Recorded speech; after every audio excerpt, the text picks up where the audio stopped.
I had a conversation last week with a dentist who pointed out something that has really stuck with me, and I've been chewing on and thinking about a lot this week, and that is that a successful dental practice has three components. And there's one in particular that people rarely think about. The first two are easy, and I'll talk about those first, and that is the marketing side of your practice and then the clinical side of your practice. But the third one that few people comprehend or think about or plan for is the financial / tax side of your business, the bookkeeping, expense tracking and whatnot.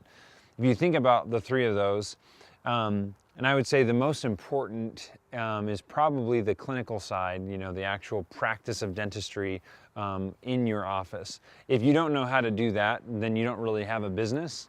But the other two, the marketing and the financial side, that's what's ultimately going to make your practice a far more successful practice if you figure those three out. So if you dive into those a little bit, the clinical side, you've got to, in order to be ultimately a very successful dentist, you have to be able to practice the skill, the craft that you've studied. You need to be able to do it efficiently. You need to be able to have a staff that's on board, that's able to allow the practice to operate and provide a good experience for the patient. But then the other part is the marketing side, is your image. How are people finding out about you? Where are they coming from? What are you doing to get new patients? What's your follow-up strategy to encourage patients to come in and get the other procedures that they're debating on whether or not they should have?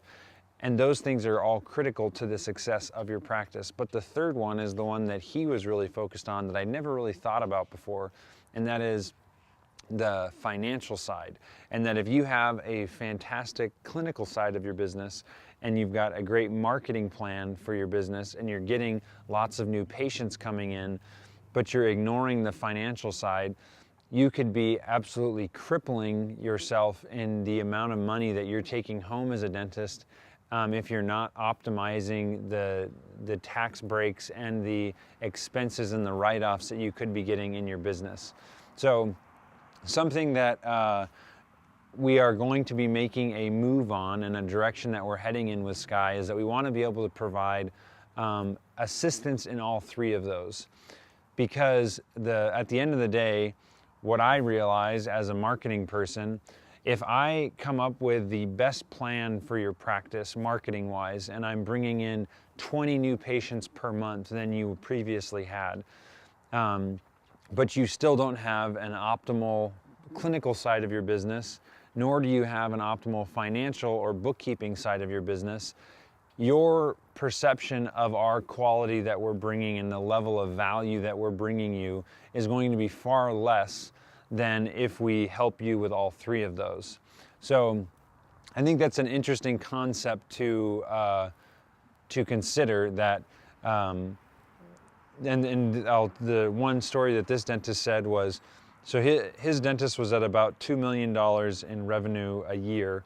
And he said that in 2016, let's just say he did about $2 million in production. Then in 2017, because of the financial adjustments and working with a very talented bookkeeper and CPA to help optimize his expenses and whatnot, he is going to be taking home after taxes almost twice what he was in 2016. So in this year, he will be making twice as much at the end of the day after taxes in his pocket than he was in 2016.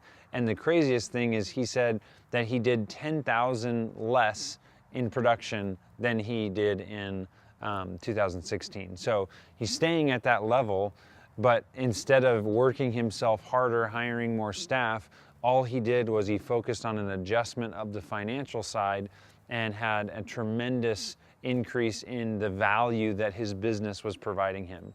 So think about that and remember that there are three components to a successful practice: the clinical side, the marketing side, and then the financial side. And you really do need to pay attention to all three of those if you want to ultimately have the practice be as valuable to you as it should be.